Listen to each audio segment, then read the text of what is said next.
I'm Ted, and we're here from Seaside Krav Maga. I'm Chris. This week's segment is going to be how to deal with blunt objects being swung at your head.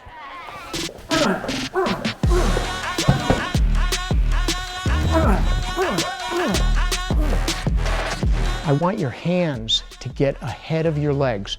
I want you to drive in, because it's important that this catches them here and this here. So, boom! Now, it doesn't have to be this. It could be a hatchet, could be a hammer, could be a beer bottle, a water bottle full. Anything can be a blunt object and be used at you. This defense is for all of it.